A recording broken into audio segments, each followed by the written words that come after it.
Who likes new stuff?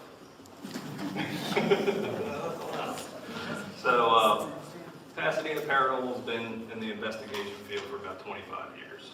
I've been doing this since I was 16. And we'll get into our start and how we started.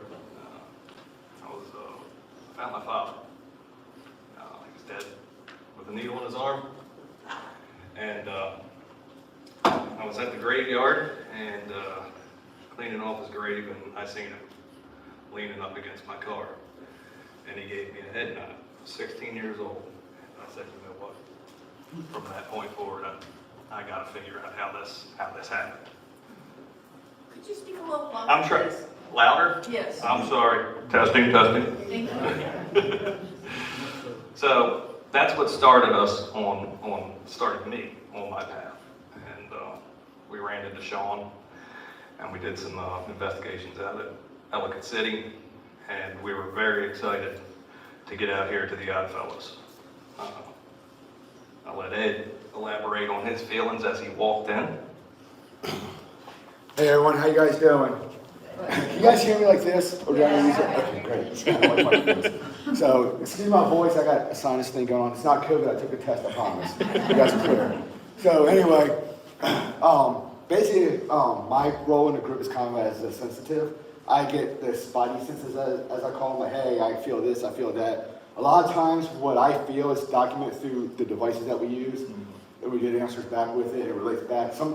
Most of the time when we walk into a building, I walk in blind. I don't read nothing on the building or anything like that. I just know that, oh, hey, it's an Oddfellows Hall. What little bit I know about Oddfellows Hall from doing another one in the past is I know they put a skeleton somewhere in the building. That's all I know. No. Other than that, I have no idea what I'm walking into. Jarrett sees the buildings before I do. Sometimes I might see some pictures or something like that, but we walked in and has anybody been in the building before here? Okay, so good group of you. So when you walk in the building, you know how you climb up them steps, you hit the landing, and then you go up the other set of steps before you get to the actual hall. We're walking up the steps, and as soon as we hit that first landing, I looked at Jared and said, we need to put a camera right here. And he's like, are you sure? I'm like, we need to put a camera right here. And Jared's like, all right, I'll go with you. When you walk upstairs, I'm like, oh, there's definitely something in here. And you'll see on the, we got 8 clips from our investigation that we're going to share with you. So you'll see why the camera was set there. Pretty cool situation that's happening. Yeah, basically, I mean, it hasn't been the first time we've been in one place before where Jared's like, oh, we need to put the camera this way. I'm like, no, you don't. And he's like, well, they say, I'm like, no, I don't care what they say. It needs to go over here. It's a complete 180 from where it was. And we got our best evidence that night from where I said put the camera at. So there's definitely stuff in this building. I mean, it's not Hollywood stuff. It's real stuff that you guys will see. I like to call it letting Ed's freak fly. But you'll see right here. This is the speakeasy.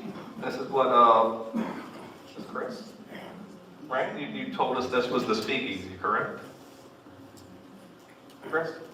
Oh, me? Yeah. Oh, no. Remember when we did the walkthrough? No, I never said it was a speakeasy. So- They said there's a speakeasy door. Oh. Because there's a door with a little... That's the one peephole. Desiree is talking about. It's on the back side. The little people. Yeah. Yep. Yeah. So you'll see now when we're doing review, I did the review on this myself. Each video that comes from the camera is 10 minutes long. Right? So I'm sitting there for 4 videos in a row with nothing going on. And all of a sudden I know my team is in the Great Hall. Test. So, we already heard the footsteps, right? All right, see if it'll play louder this way, because it's All kind right, of weird. we'll see if they'll be a little bit better here.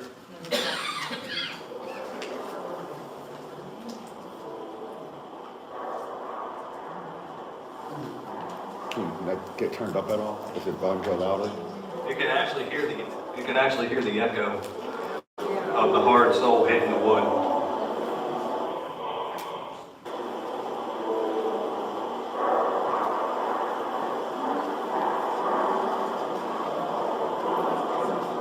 That's what we call a solid capture.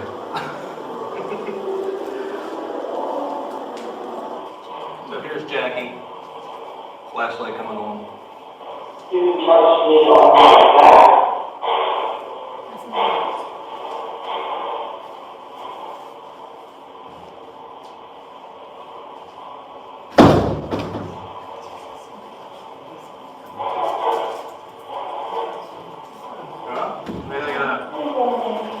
Something just touched my name. Again,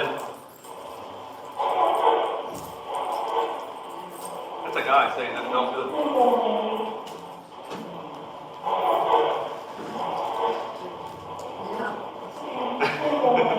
Pretty clear, right? You gotta remember, again, the Oddfellows were a gentleman's hall, and, Jackie made her, she was there as a woman.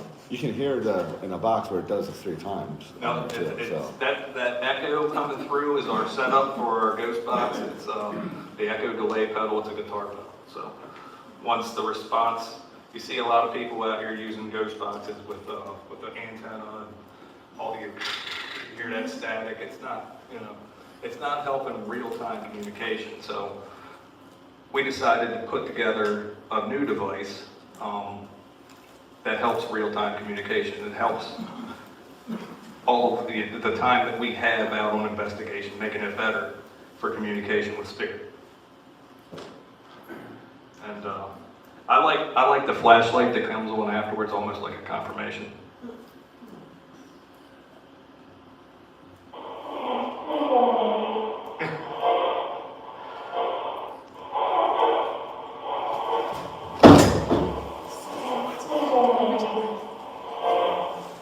All right, here's a little girl. She's coming up next. You can hear that echo. That was a response that we couldn't make out.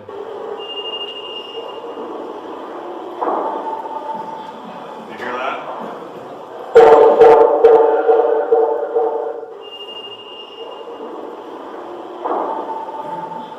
Can you hear me now?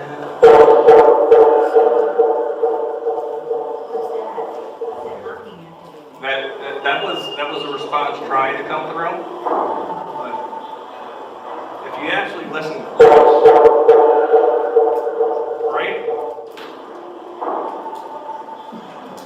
right after the little girl says, "Hear me now," if you listen close, it's not coming through the ghost box. I feel it's an EVP. It says Prince of Power. Listen close. Right as soon as her echo stops, it says Prince of Power. Now, what that means, I don't know if that is a Oddfellows thing, possibly. But it's very, very interesting. Things we need to look into. Maybe that was something from this lodge, a word that they like to use. Listen close. Prince of Power.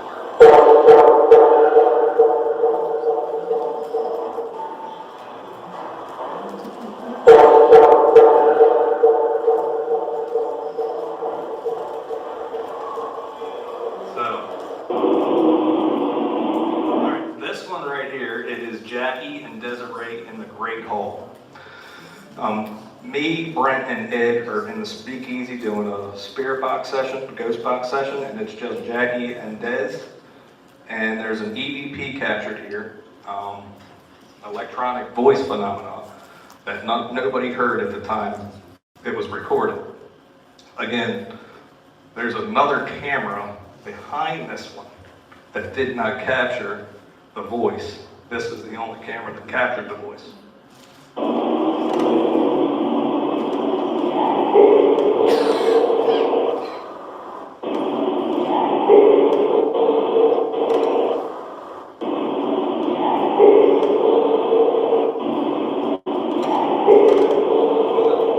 Almost like it's screaming.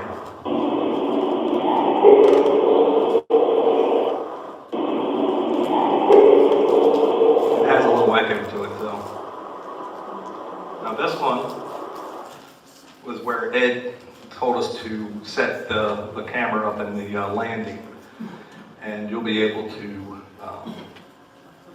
see why. Somebody wants to play with this camera, and there's nobody on that floor.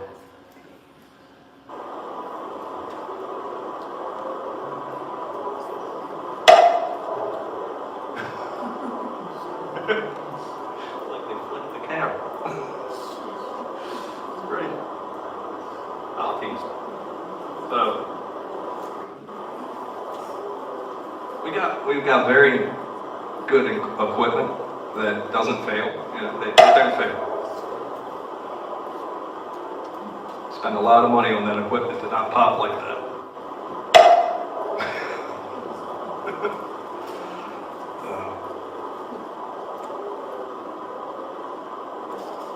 EVPs typically you're going to have to listen with headphones on. I tried my best to bring that one out. It's there.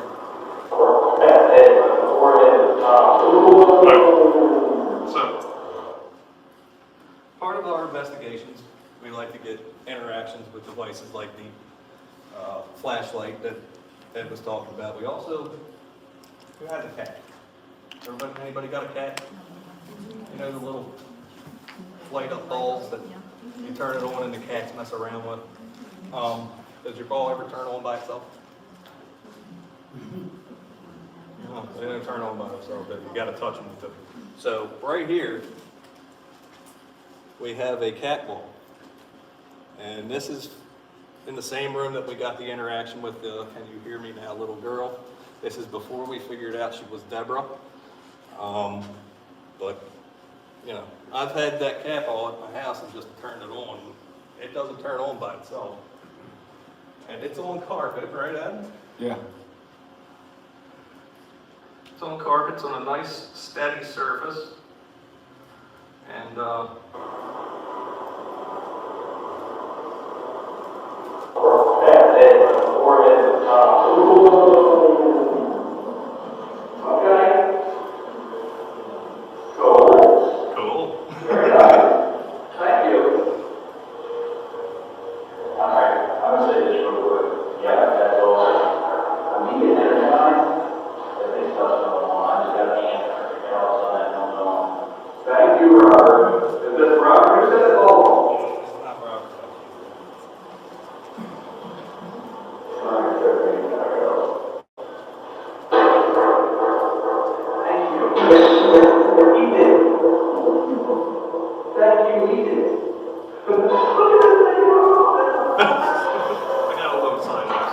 little excited, sorry.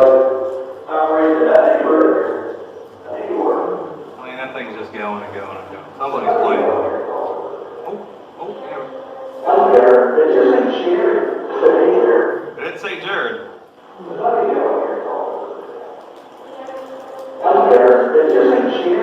Hit the floor.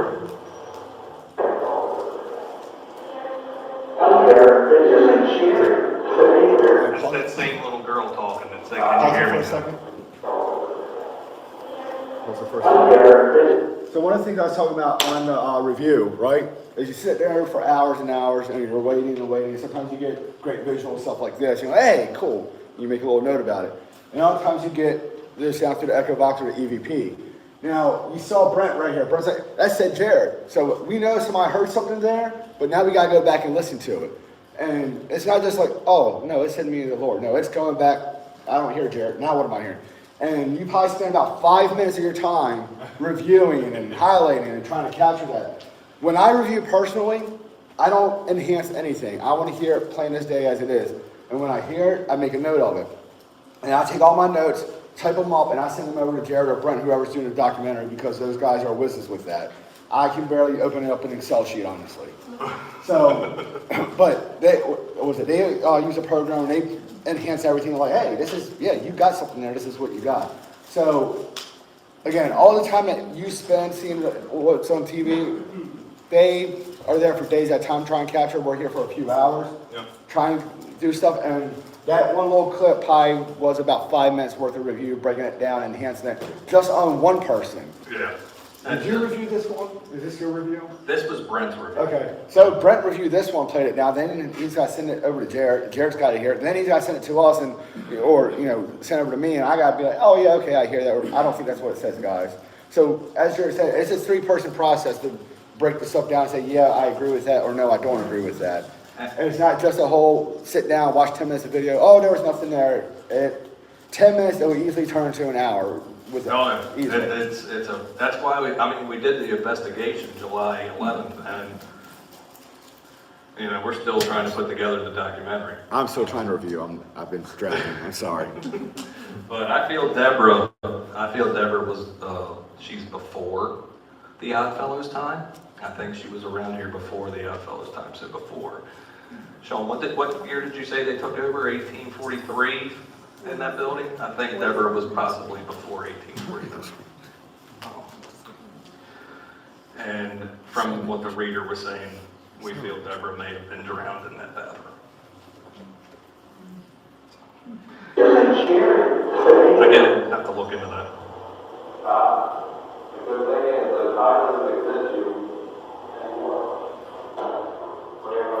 I had to take that out because somebody heard it.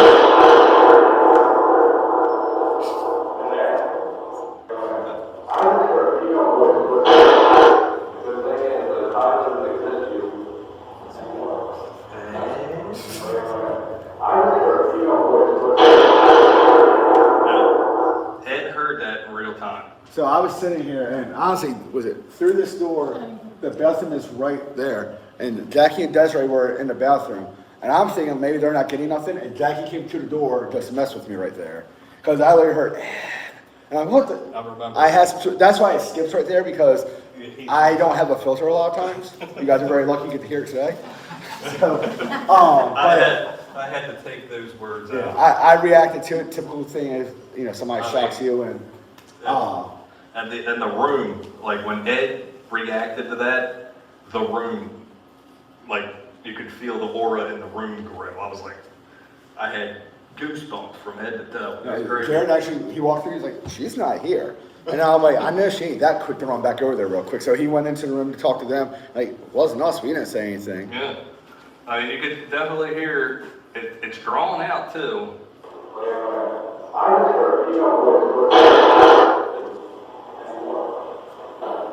don't know if it's Deborah. I don't know if it's Deborah or somebody else. It's like,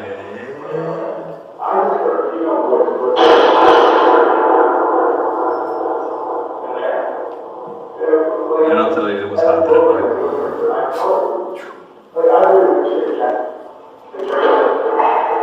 I just had to take it. Who was the girl that just, who was the woman that just hit up in the head, the whispers on the head of the door? Who was that woman? This is clear. Robert, have you said her name? Not yet, not yet. That was an EVP, wasn't for the bodies.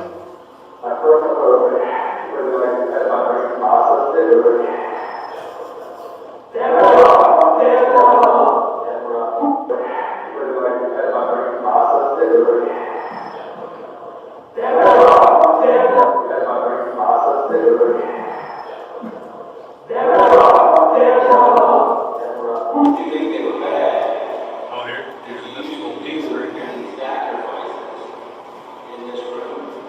Again, the flashlight, we're using that for communication. I saw the flash and asking the K2 spot. Did you sacrifice animals in this room?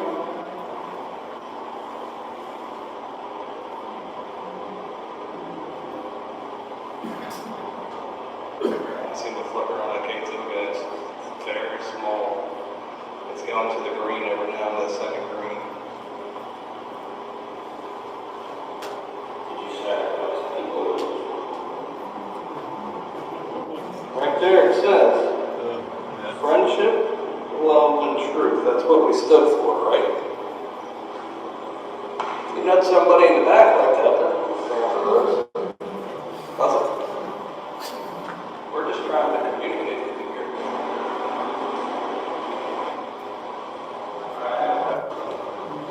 So look, a young woman saying, run away.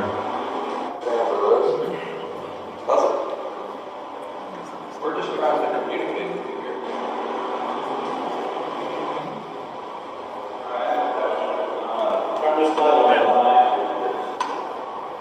The acoustics in that room, it's very, very easy to hear if a DVP was to happen. I did not hear that at the time, only on review, but the acoustics brought it out. And you know, like I said, we're faith-based here, Brent. You know, we got did you sacrifice humans on this altar? Which I find it hard to believe, but I mean, you know, it's a secret society. Who knows? Maybe they were willing. But this is a depiction, and Brent gets into it a little bit here. This painting is a mural on the wall. Hold on. I haven't asked it yet. Turn that light back off. Turn it off. You may know what I'm going to say. Turn it off for me. Alright, like I said, this mural on the wall, I keep saying I knew what the painter was trying to depict. I can tell you what it reminds me. It reminds me of Abraham and Isaac walking up the mountain right before Abraham goes to sacrifice Isaac by the command of the Lord. Is that accurate? Is that what this is depicting? Give me 2 flicker.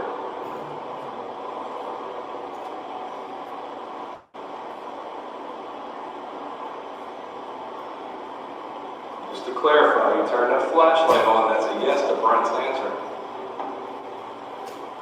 Thank you. Thank you. Thanks. Turn it off now. Please. Thank you.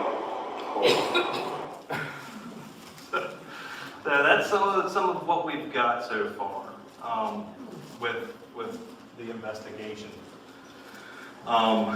There's a lot more. I could show you like a few. Actually, can we go back to something else on here? Yeah. Go back to the clip where my name was said. Okay. I want to point something out there. Let me see where it is.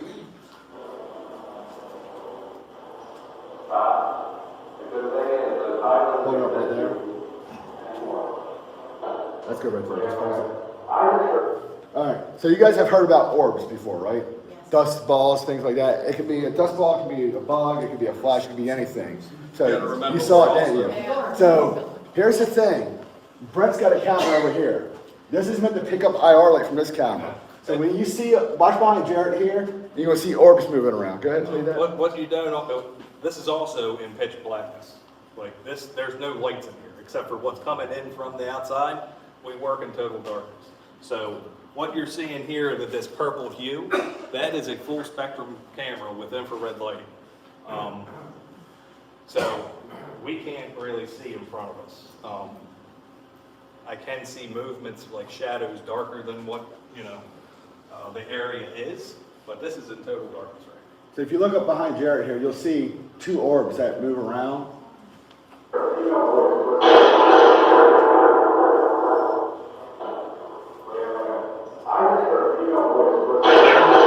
There's a few, I mean, there was a wedge right there at the top.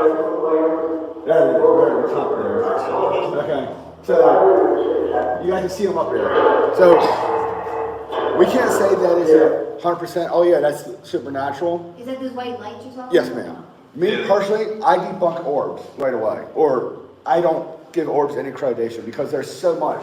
Again, Brent's got a IR light over here that's flashing. It could be catching the right tone of paint or something over there, wallpaper, whatever. You got these 2 lights out here, or these 2 windows here. There could have been a car backing out of a spot, whatever could play a part in it. So there's so many things that an orb can be, and not to mention the fact we're moving around in this room. Infrared light is very reflective as well when you have dust particles floating in it. So when somebody, you know, has a video and they say, "Oh, look at this orb," and then you have to say, "Hey, but what did you do to classify that as an orb?" Yeah, Right? it's very hard to sit there and say, oh yeah, that's paranormal because it's an orb. Some people love them. If you use it to get yourself into some other evidence, great. But if you're relying on that and say, yeah, hey, I got this, you got a question. There's some groups on Facebook, some of them are close to this area. I won't mention the town, but you can probably guess what I'm talking about, where they have pictures they put up and people put them up like, oh, look at this orb. No, dude, that's the light reflecting all of that. No, it's not you. And this is my favorite one. You're not meant to see You it. don't block the windows so you can get less of that outside light. So we don't always know what we're walking into. Exactly. I With didn't things like know. this, and in order to block out all the windows that were in this location, it would take a lot of stuff. I So, didn't walk this location until, what, 1 o'clock that day. Oh, you just when go we in there came and up. start doing it right then? No, So chance of- You know, we're down in Pasadena. I didn't come up to do a thorough walkthrough.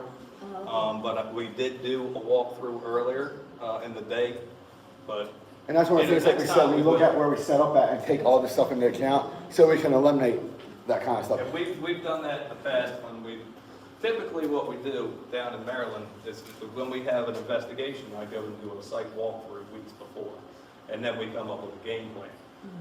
Up here, we didn't do that because, you know, we're an hour and 45 minutes away. You said this is pitch black. You see his reflection in the window. Yes. That's because of the IR. It's That's picking because up that of the light, infrared but that light. light is only like a purplish light, and you can only see about this far away from the camera. Yeah, infrared lighting. So and that is enough to give you a You ever see your, like a Ring camera? How it's a black and white at night, but during the day it's actual color? These cameras work the same way.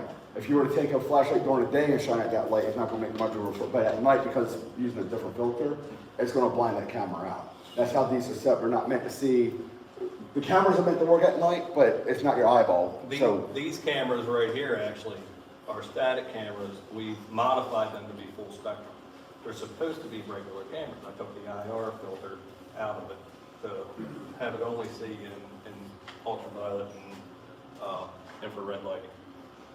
and the other thing too that, what was it, you saw Brent and Jarrett were in the Great Hall, and they got the EVP. So, I said earlier, you got a lot of people that are walking the street and everything making noise. We can say that wasn't somebody on the street because as soon as somebody makes a noise that we can hear yeah. with our ears, we're like, oh, that was this, that was that. I mean, That was me. if it's somebody passing gas, because it happens, stomach growls are great on camera. I mean, it sounds like Yeah. there's a demon in there, and you're like, oh, and it's just like, oh, that's me. You know, that's the McDonald's I had earlier, or hey, I'm hungry because I've been here for 5 hours. I was on a podcast with a guy, and he was doing an interview with us, and he said his team went out and had Mexican before the investigation. And his buddy had this very bad stomach growl, and they thought it was a demon there for like 3 hours. 3 hours, and then he finally came out and said, "Sorry, man, that was me. It was that burrito." But that's all I have on the video, so if we want to. All right. Well, coming up, you know, we're like I said, we're going to try to get up here and broaden our reach up in what is it, southern Pennsylvania still, or central? South Central Pennsylvania. South Central Pennsylvania. Man.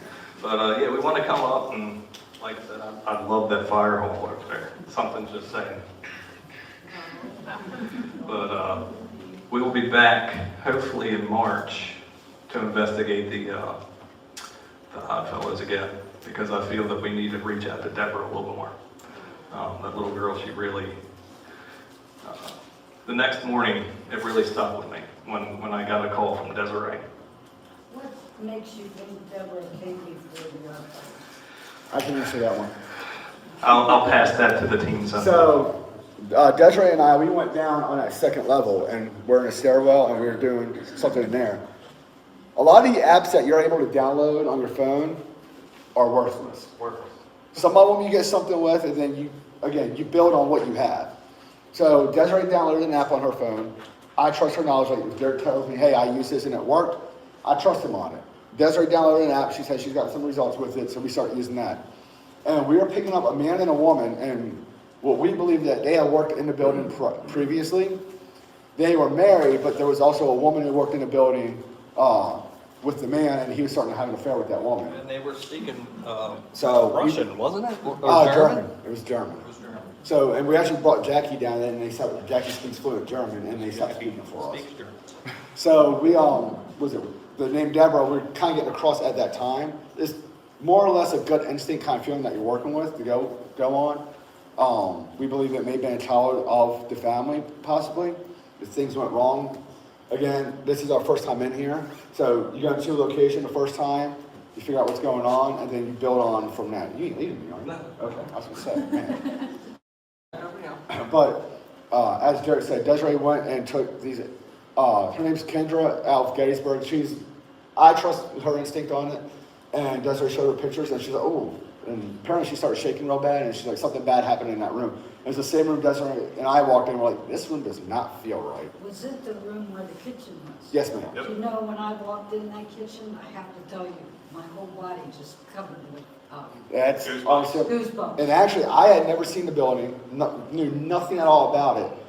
And I told Jared, we do a live chat every Friday night on our YouTube channel. And we were talking about coming up here. I'm like, is there a fireplace in that building? And Jared's like, I don't know. Why? I was like, I got a feeling there's a fireplace. Something bad's going on in there. Well, there's not a fireplace in there, but there is a stove. And I'm like, that's not right. I'm like, and it took me a few minutes like to put the two and two together there. Or I'm like, wait, that's a stove. So maybe I'm not picking up fireplace, I'm picking up the stove, but that was definitely the heebie-jeebie room of the house more than anything. I was just telling Sean that, adding you to the team was very good. Plus, you're a news fan. Yes, I am. That always puts points of thing. Do we have any questions for the team? I have one question. The cat light that's on the floor, Mhm. okay, Yep. does that have an on-off switch? It does have an on-off switch. And it was in what position? It's At on. top. It was, I'm So sorry. the cat ball is a small ball, probably about yay big, and it's got a push button switch on top. It's got So a when it red switches switch. up, the ball's not gonna roll around. When you push it on, the switch sits flat or flush with the ball, Mhm. so the ball can roll however it needs to. So what we do here is we turn it on, we set it so that the switch is up, so that there's nothing else that can touch it. So that ball has to get movement to come on. And it doesn't take a whole lot to make it go all of it on, but you do have to give it enough. I mean, you can't just sit there and go like that. You have to actually give it a little bit of force to make it come on and off. And in Laurel, we did an investigation in Laurel Historical Society, which was an 1840 mill home from the Horace Capron time. Ed and Jackie actually seen the ball move before it came on. So something touched it and moved it, and then it came on. So And what In this case, the ball did not move. it did not move at all, it just came on. And like I said, I test all of our equipment. I'll have it running at the house, just like the Echo Box. I'll let that thing run for hours, no responses come through. Leave the cat balls on, nothing happens until my cat touches them. This is one of the That's things not supposed too, to turn on by itself. is this is sitting on the carpet, so there's not a whole lot to move it. It's not like it's sitting on the wood, it's much set the one and whatever. Brent is taking a couple of steps around, but it's not enough where it's really gonna affect it. If Brent was moving around and caused that to go off, the ball should roll itself. You can also see later on with in the documentary, I might put that in there, but I stand next to it on the rest. Yeah. Nothing happens, nothing goes Yeah, we always try to debunk it. And the same thing with the flashlights. The flashlights, if you walk across, vibration can make the table rock, whatever, and they go on and off. So then we try to sit there and say, okay, wait, you just walked past it, that set it on and off. So we always try to recreate what happened with our actions that were going on at the time, so we can sit there and say evidence or no evidence. When in doubt, throw it out. You had a question, ma'am? Hold on, he wasn't done. Oh, sorry.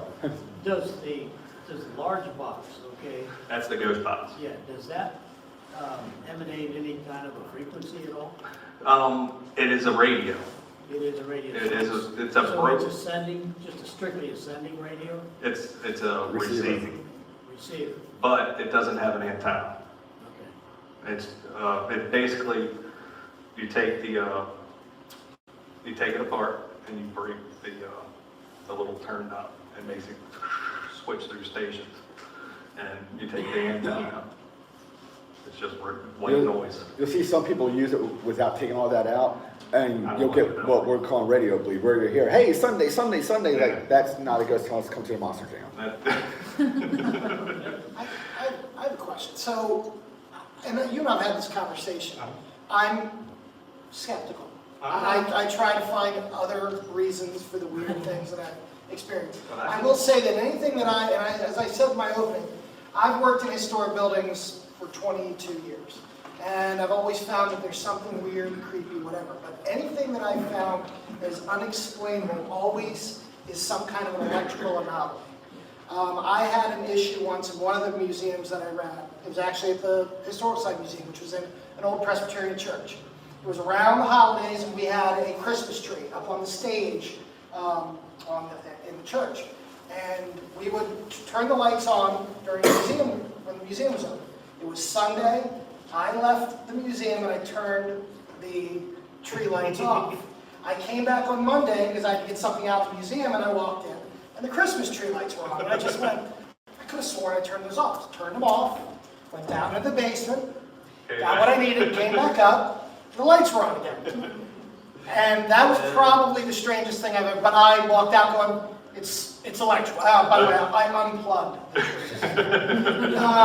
And I said, oh, it's just gotta be electrical. So explain to me the electronical anomalies and how electricity seems to somehow be connected to these incidents. I'll let you handle that. All right. If you so- can. Yeah, I can. Everything in the universe is frequency, RF, EMF, things of that nature. The manipulation of the white noise created by the ghost box. If, EVP is supposed to be a vibration in the EMF to create work. They don't have vocal cords. They vibrate through fluctuations of energy to create words. Same thing with the ghost box, only a manipulation of radio frequency.